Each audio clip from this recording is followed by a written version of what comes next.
Mis hermanos, abran su Biblia en Génesis capítulo 2, versículo 7. Génesis capítulo 2, versículo 7.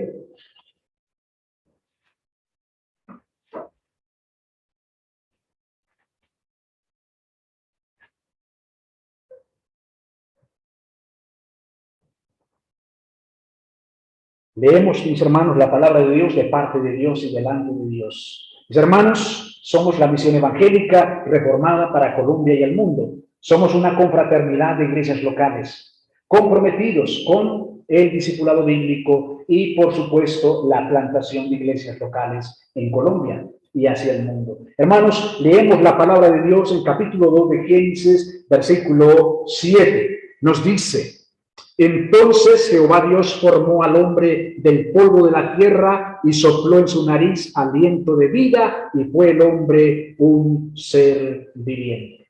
Capítulo 2, versículo 15. Tomó pues Jehová Dios al hombre, lo puso en el huerto de Edén para que lo labrara y lo guardase.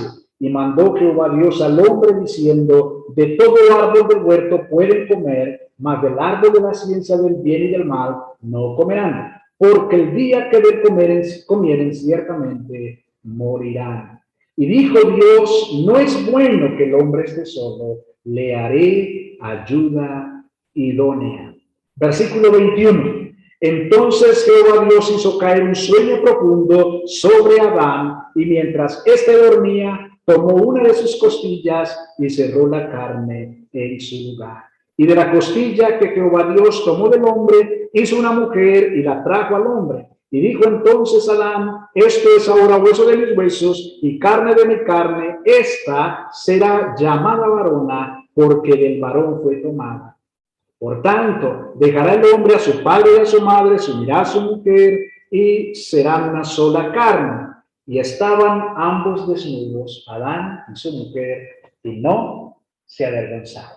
Mis hermanos, estamos analizando, estamos estudiando el primer matrimonio.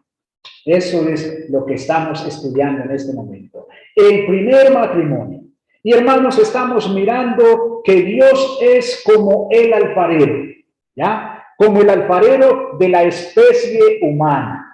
Hermanos, vemos claramente que el versículo 7 nos cuenta que Dios formó al hombre del polvo de la tierra. Y es en ese sentido que podemos decir que Dios es como un artista, hermanos, que está haciendo una obra de arte y tiene una porción de barro en su mano y le está dando forma como tal hacia el hombre, pero todavía no podemos llamar que es el hombre.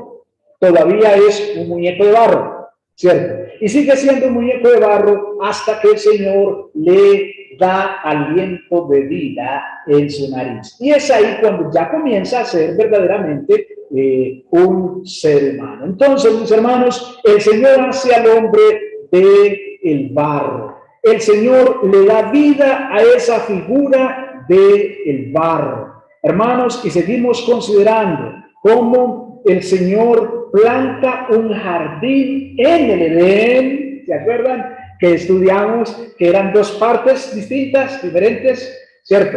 El Edén como la finca, una finca de varias hectáreas, ¿cierto?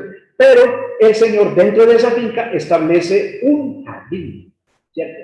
Un jardín. Entonces es allí en ese jardín donde el Señor coloca a Adán, ¿cierto? Ojo, a Adán. Muy bien. Seguimos mirando, mis hermanos, entonces que Adán pues está solo, ¿cierto? Él está solo. Y acuérdense que el Señor había dicho que debían multiplicarse, fructificar y llenar la tierra, y culturizar la tierra, someter la tierra. Ahora, ¿podía Adán solo hacer ese trabajo? No, no podía hacer ese trabajo solo. Entonces nos dice la Escritura que el Señor dijo: no es bueno que el hombre esté solo, ¿cierto? No es bueno que el hombre esté solo. Le voy a hacer una ayuda idónea, una compañera idónea. Y hermanos, Es bello cómo vimos, porque ya lo vimos, cómo el Señor realiza la primera cirugía que se hace en la tierra. La primera operación la hace el Señor. Es la primera operación. ¿Por qué es la primera operación? Porque hizo caer un sueño profundo sobre Adán. Entonces dijimos que el Señor no utilizó anestesia. En ese momento no había anestesia como la conocemos hoy. La anestesia fue un sueño profundo, exactamente. ¿Y cómo sería de profundo ese sueño, mis hermanos, que Adán no sintió cuando el Señor sacó la costilla? Mejor dicho, era medio muerto. Prácticamente era muerto, mis hermanos. De manera que el Señor saca la costilla de Adán y moldea una dama. Hermanos, moldea una jovencita. Hermanos, ¿cuántos años tendría Eva? Bueno, no sabemos, por lo tanto no podemos especular, ¿cierto? Tampoco podemos especular cuántos años tendría Adán. No sabemos qué edad tenía, ¿cierto? Entre otras cosas, pues, bueno, Adán no tuvo suegra, tampoco Eva tuvo suegros, tampoco, ¿cierto? Entonces, hermanos, estamos ante la primera pareja humana. Pensemos en eso, hermanos. Todas las parejas que hay, todos los seres humanos, todas las personas que hay en este momento en el mundo, y nosotros estamos en este momento estudiando la primera pareja, las primeras dos personas, hermanos. Entonces, el Señor hace caer un sueño profundo sobre Adán.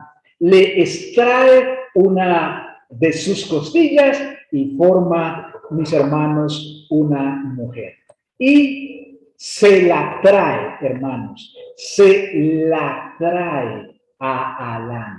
Hermanos, esto es muy profundo. Hermanos, la esposa de Adán le es dada directamente por Dios. Hermanos, si la esposa de Adán le es dada directamente por Dios, ¿creen ustedes que un joven que se vaya a casar puede doblar rodillas en la iglesia y decirle, Señor, muéstrame cuál es la esposa que me diste? ¿Puede un joven orar así? Sí, claro, hermanos, claro. Puede también, hermanos, una muchacha, una jovencita que se quiera casar, orar de rodillas y decir, Señor, por favor, Señor, hazme visible al varón que tú me diste como mi esposo. Señor, permite que ese hombre me vea en la iglesia. ¿Puede la hermana orar así? Sí, claro que sí, hermano. Claro que sí puede orar en ese sentido. De manera que, hermanos, lo que podemos ver aquí es que el regalo de la primera novia nos presenta el matrimonio. Sí, Claudia. Una pregunta. Dale. ¿Cuánto tiempo se demoraría a él? ¿Cuánto tiempo esta es una buena pregunta. ¿Cuánto tiempo se demoraría el Señor haciendo a Eva? Bueno, si bien es cierto el texto no lo dice, sí lo podemos deducir. Sí lo podemos deducir. No con exactitud, pero sí podemos deducir que fue en un momento como tal. Porque acuérdense que Adán, el Señor hizo caer un sueño profundo sobre él. ¿Y qué se espera, mis hermanos, cuando una persona está durmiendo? ¿Qué se espera que suceda? Que despierte, ¿cierto? Que despierte otra vez. Entonces, por ese dato, que sí está aquí, por ese dato podemos decir que seguramente no fue mucho tiempo que se haya demorado el Señor haciendo a Eva. Seguramente fue cuestión de un rato, ¿no? No fue seguramente de horas como tal. Pero sí podemos ver que hizo una mujer muy linda. ¿Cierto? Sí hizo una mujer muy linda. ¿Por qué? Ese dato tampoco está ahí, pero también lo podemos deducir. ¿Por qué si creemos que fue muy linda? Por este dato, hermanos, por este dato. Observen lo que hace Adán, cómo reacciona Adán en el versículo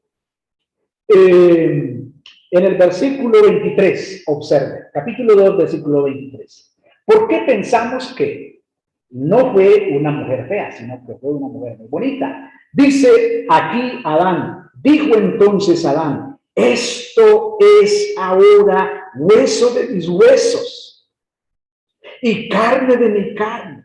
Esta será llamada varona porque del varón fue tomada. Ahora, Adán le está echando un piropo. Adán está diciendo, uy, qué bella. Ella hace parte de mí. Entre otras cosas, hermanos, ¿cómo se dio cuenta Adán de que del varón había sido tomada?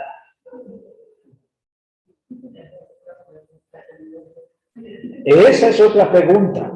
¿Cómo se dio cuenta? ¿Sería que se estaba sintiendo la anestesia?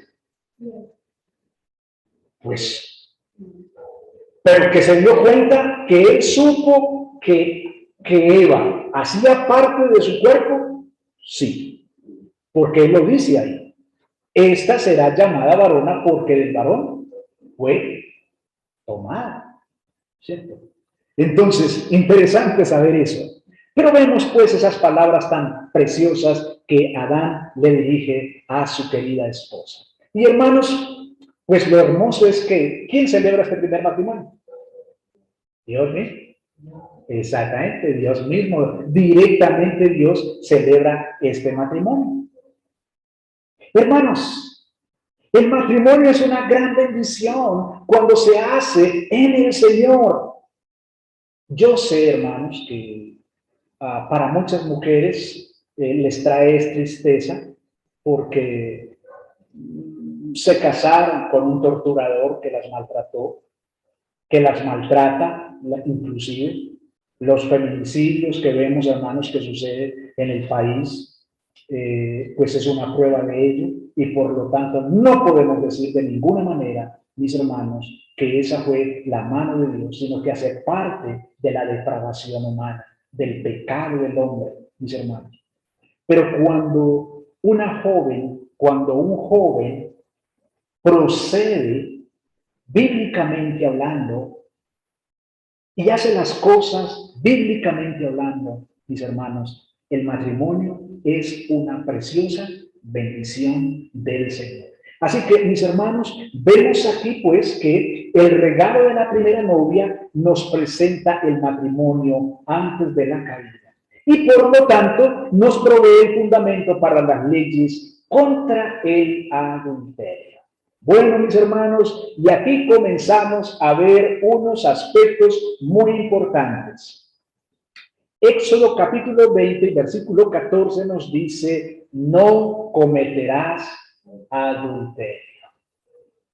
Hermanos, si hay la prohibición del adulterio, entonces es porque el matrimonio, ¿qué significado tiene?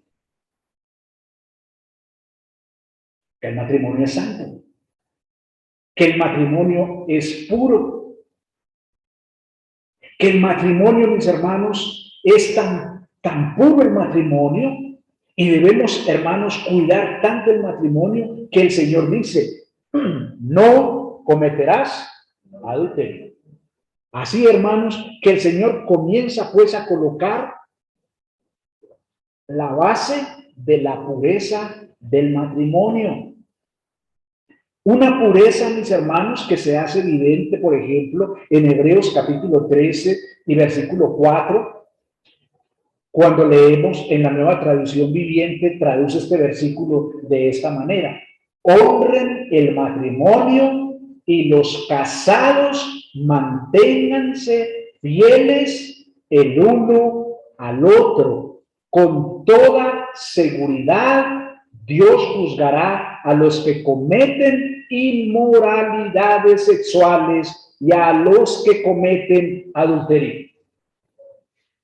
Hermanos, qué grave, ¿cierto? Qué grave es el adulterio, el deshonrar el lecho matrimonial.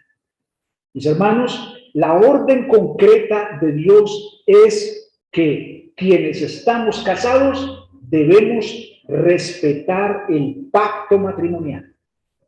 Debemos honrar a nuestra pareja, a nuestro cónyuge, nuestro esposo, nuestra esposa. Y el asunto, mis hermanos, es tan grave, que Dios va a juzgar a los adúlteros y a los fornicarios. Queridos hermanos, yo les animo para que nos mantengamos fieles a nuestro cónyuge, mis hermanos, porque la falta, aunque sí es a nuestro cónyuge, la ofensa, mis hermanos, es esencialmente ¿contra quién? Contra nuestro Dios. Es contra nuestro Dios, hermanos. Desde luego, nuestra pareja será afectada, pero hermanos, ni siquiera es por nuestra pareja, es por la ofensa que hacemos a la santidad de Dios. De manera que, mis hermanos, 1 Corintios capítulo 11 y versículo 3, por ejemplo, nos muestra, mis hermanos, el modelo para el matrimonio, ¿cierto? El modelo para el matrimonio, porque allí en aquellos versículos tenemos la base para el gobierno en la casa y el gobierno en la iglesia. ¿Cómo les parece, mis hermanos, que allí aparece el gobierno?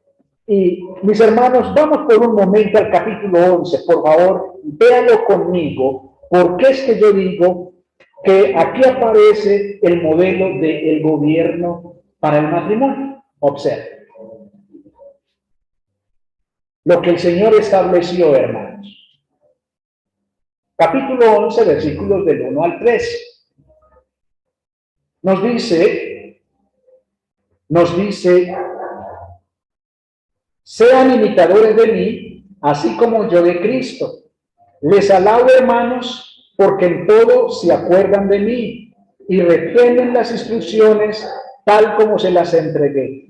Pero quiero que sepan que Cristo es la cabeza de todo varón. El varón es la cabeza de la mujer y Dios es la cabeza de Cristo. Mis hermanos, aquí tenemos nosotros la base de gobierno de la familia y de la iglesia. Mis hermanos, cuando se violan, cuando se cambian estos roles dados aquí, hermanos, es una violación directamente contra el orden dado por Dios. Es el orden dado por Dios, mis hermanos. Dado por Dios. Y le voy a decir algo, hermanos. Le voy a decir algo. Yo recuerdo una vez estuve visitando una hermana.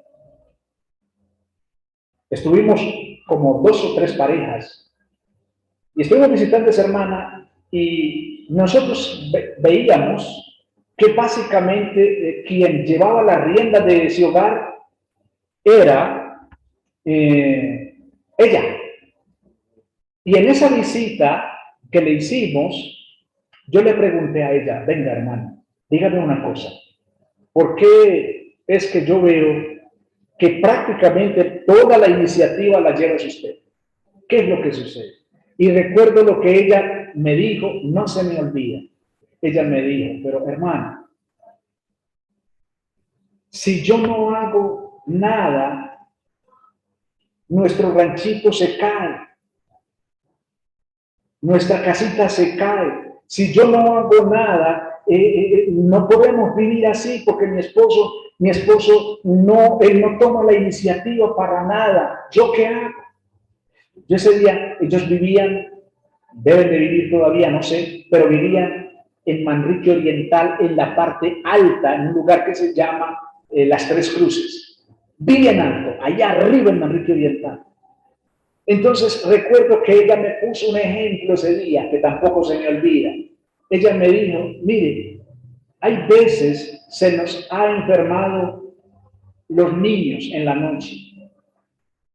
Y usted se imagina quién es la que le ha tocado salir a tocar una puerta para que nos presten con qué llevar el niño al médico. A mí.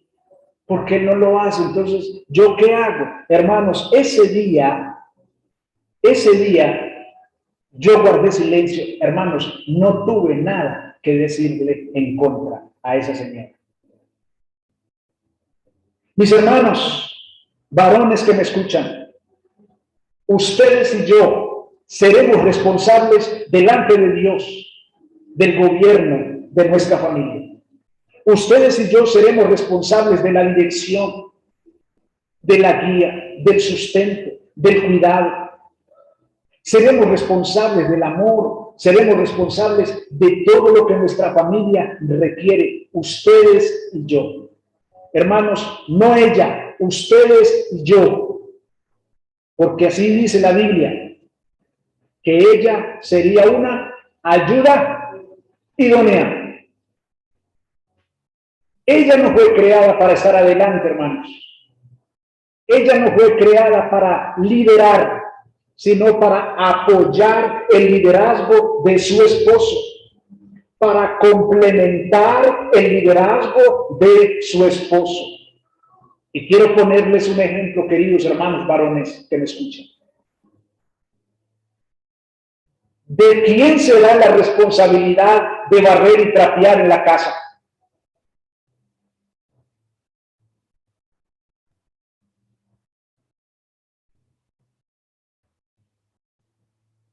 Sí, ¿de quién será la responsabilidad de barrer y trapear en la casa? Meditemos en eso, hermanos. Yo sé que usted está pensando de la mujer, déjeme decirle que no. No. La responsabilidad es suya y mía como varones. Ellas sencillamente nos ayudan. Ellas nos apoyan en la limpieza y en la dirección y en todo lo que hay por hacer, porque Adán fue quien recibió todas las instrucciones en primer lugar.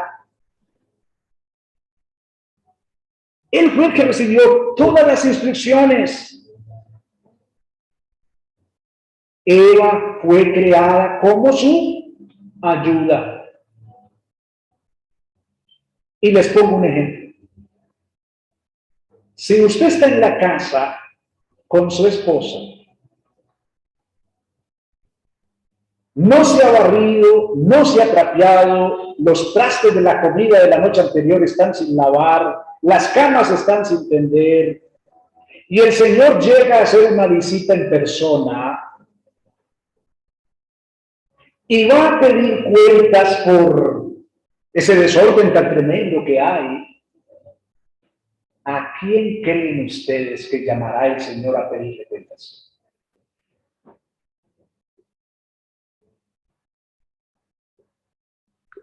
A nosotros. Al varón. Al varón. Al varón. Sí, señor. Al varón. Pastor, ¿dónde está eso? ¿A quién le pidió cuentas él cuando entró el pecado en el Edén? Al varón. ¿A quién llamó inicialmente? Al varón. ¿Por qué lo llamó a él? Porque él era el que había recibido las instrucciones inicialmente. Sí, le pidió, el Señor le pidió cuentas a Eva, sí, pero primero se las pidió a Adán.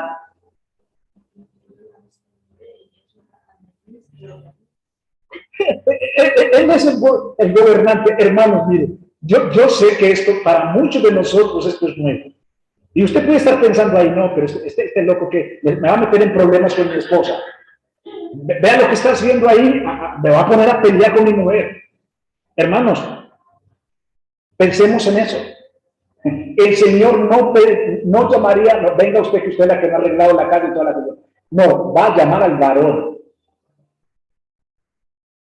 En este lugar yo no reino, en este lugar tan asqueroso, esto tan desordenado, yo no reino aquí. Hermanos, porque usted y yo somos responsables de tener bonito, de tener bello el lugar donde estamos, porque eso demuestra que ahí reina Cristo. ¿Por medio de quién?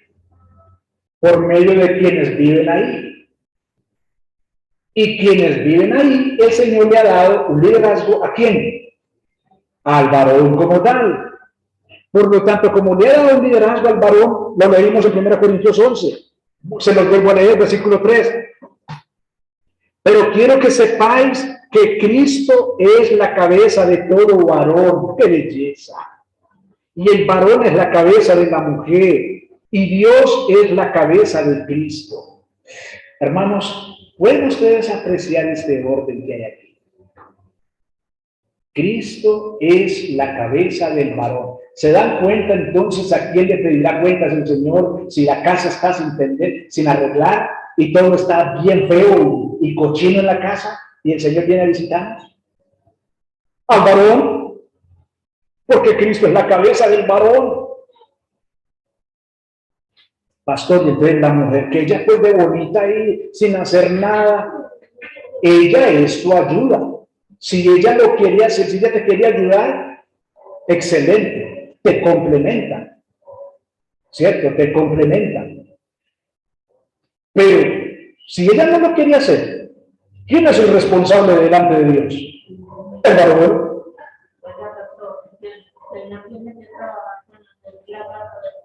Todo el día. Señora, no le entendí. El varón tiene que trabajar todo el día para poder traer el sustento de la casa. Exacto. No hay que poner la partida por la Excelente. Excelente aporte, doña María Elena. Es ahí, como el varón, si usted acaba de hacer el análisis, ¿qué es correcto eso. Como el varón está por fuera todo el día buscando el sustento, entonces, desde luego, la ayuda idónea que lo complementa a él, pues ella le va a ayudar con el embellecimiento de la casa y con hacer la comida y toda la cuestión. Pero si él llega, déjenme decirle esto, si él llega y la comida no está hecha y la casa está sin arreglar, ¿tendrá él el derecho de enojarse con la esposa? No. No se puede uno enojar porque uno tiene que ayudar. Uno tiene que ayudar en la casa. Él no se puede enojar porque la responsabilidad es de él. Ella simplemente le ayuda. Ella simplemente lo complementa. Bueno, ya hay áreas que nosotros definitivamente pues nos va mal, ¿cierto? Pues en la cocina, la comida, por ejemplo, ¿cierto? Desde luego le va a quedar mucho mejor a ella. Por eso me ayuda, ¿cierto? Ella me complementa en aquello donde yo soy, donde yo carezco, porque entre otras cosas, el Señor nos hizo con esas carencias para que ellas nos completen,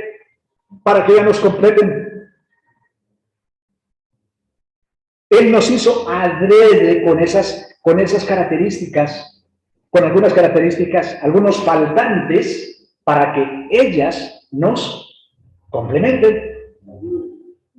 Pero hermanos, no olviden, la instrucción la recibió el varón inicialmente. Sé que esto es revolucionario, hermanos, para muchos de nosotros. Pastor. Señor. Es que a veces los varones somos muy creídos. Sí. Siempre le dejamos la responsabilidad a nuestras esposas y cree que eso está muy bien hecho porque como cuando uno trabaja siempre cree que porque la esposa está en la casa tiene que hacer todo, no. Uno también le puede ayudar ahí un fin de semana, porque ella está solamente ahí ayudándole bastantemente a uno, porque el deber de nosotros es ayudarle a ellas. Venga, le corrijo la frase. Eso. Nosotros no les ayudamos a ellas.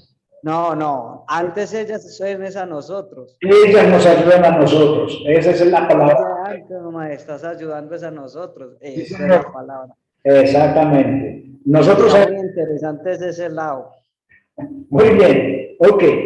Ahí vamos ubicando. Yo sé que varios hermanos están pensando, pero qué problema que nos metió es también ya de aquí para adelante, ¿cierto? Pero hermanos, me compete enseñar, hermanos, la palabra del Señor. Me compete, hermanos, y ustedes podrán estar pensando, pero vos sí practicas, hermanos, tengo que decirles, yo no lo hago a la perfección. O sea, yo no lo hago a la perfección, pues que definitivamente aquí el que trabaja, el que hace todo en la casa soy yo. No, hermanos, tengo que decirles, no es así. Pero mi esposa sí sabe en qué coopero y cómo coopero en ese sentido. Porque yo soy consciente, hermanos, que si yo voy a lavar los trastes de las tres comidas, si yo voy a lavar los trastes, es para que ella no se enoje. No, señor. Yo no lavo los trastes para que ella no se enoje. Yo lavo los trastes es porque esa es mi responsabilidad delante del Señor. Antes ella me ayudó haciendo el almuerzo, haciendo la comida, que es diferente. Pero la responsabilidad es mía. Mis hermanos, sé que esto va en total contravía con el modelo que nos enseñó el mundo. Un modelo que es diabólico, mis queridos hermanos. El modelo que aprendimos la mayoría, por no decir que todos, antes de llegar al Evangelio de Cristo, es un modelo diabólico. Es un modelo, mis hermanos, que ha dañado totalmente la institución de la familia. La ha dañado totalmente, mis hermanos. Pero también sé que es triste que muchos creyentes aún continúan parados en ese modelo diabólico. Muchos creyentes. Y cuando hablamos de este tema, a la luz de las Escrituras, yo sé que a muchos les incomoda. Yo sé que a muchos no les gusta. Porque todavía seguimos en ese modelo diabólico que nos ofreció el mundo, mis hermanos. Bien, Efesios capítulo 5 y versículo 22 al 23 nos muestra la relación, el tipo de relación de Cristo y de la iglesia, en el sentido de cómo nosotros debemos amar a nuestras esposas y cómo ellas deben respetarnos a nosotros. Es interesante, hermanos, el hecho de que hay un mandato específico para los varones de amar a sus esposas. Y hay un mandato específico a las esposas de respetar a sus esposos. Hermanos, ¿por qué habrá ese mandato específico? ¿Será acaso porque nosotros somos unos tiranos? ¿Será acaso porque nosotros nos comportamos con ellas con tiranía? Que el Señor tiene que decirnos, Oscar, tienes que amar a tu esposa. Así, ahí lo dice en Efesios 5. Maridos, amén. Amen a sus esposas. Efesios 5:22. Amen a sus esposas. Y vosotras, mujeres, respetad a vuestros maridos. ¿Por qué tendrá el Señor que darle la instrucción a las mujeres de respetar a sus esposos? ¿Será acaso porque hay la tendencia de querer respetar a esos hombres, a ese hombre que el Señor le dio como esposo? ¿Será que hay esa tendencia de irrespeto? Definitivamente, hermanos, si no, el Señor no nos hubiera dado esas instrucciones tan específicas. Así que, mis hermanos, prestemos atención, mis hermanos, concretamente, pues, que Génesis nos muestra el enfoque de la distinción de sexo entre el hombre y la mujer. Es una relación social, marido y mujer. Hermanos, el Señor no nos muestra ninguna otra tipo de opción relacional. Hombre, mujer.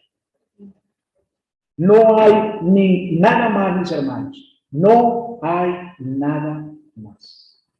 Hermanos, y es tal el matrimonio, es tal la santidad del matrimonio, lo sagrado del matrimonio, mis hermanos, que el Señor dice en 2:18, no es bueno que el hombre esté solo.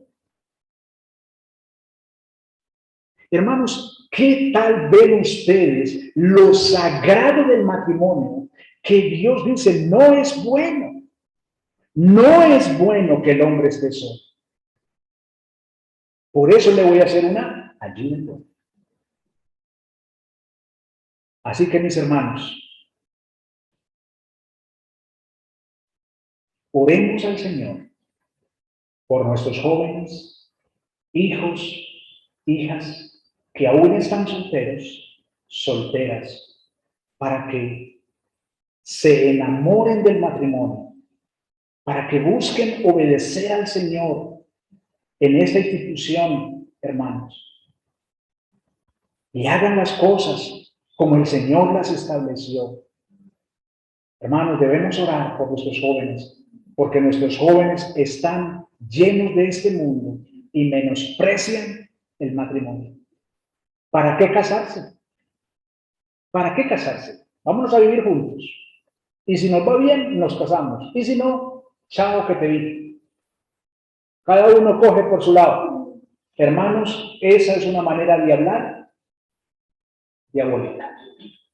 Pero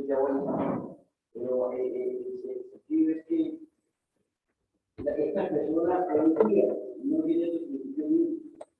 No viene de principio. Por ejemplo, no dura nada. No dura nada, pero hace mucha falta en estos principios que los cristianos no tenemos. Y que la una vez no ha sido tan ellos atan a la relación.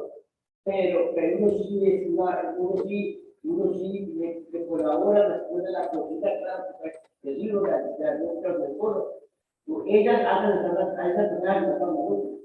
Pero la responsabilidad es de uno. Siento que compuso la frase ahí porque yo le iba a decir, nosotros no les ayudamos a ellos. No, ella nos ayuda. Exactamente. Ella nos ayuda. Sí, señor. Así es.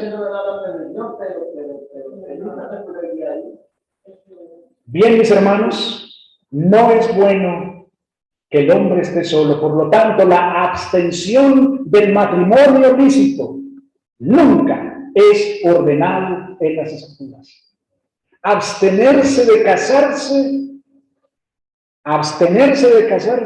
no es una decisión lícita delante de Dios, porque fue lo que el Señor estableció.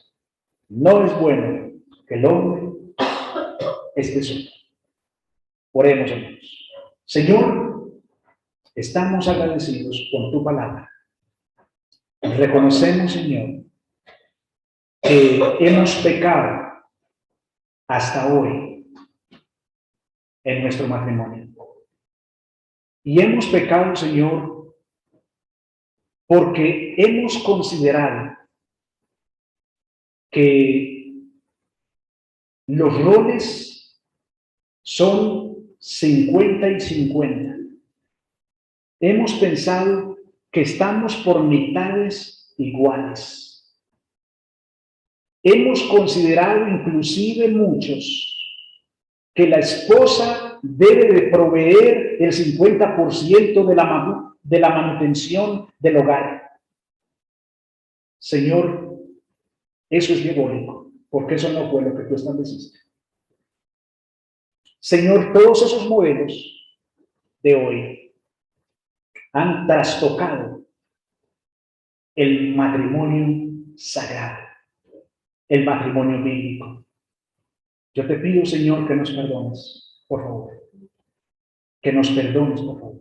Señor, ayúdame a mí a ser consciente, a ser más consciente de estas verdades, Señor. Que yo no espere, Señor, que mi esposa haga lo que me corresponde hacer a mí. Señor, guárdame de eso, por favor. Pero también yo te pido perdón por mis hermanos de la iglesia.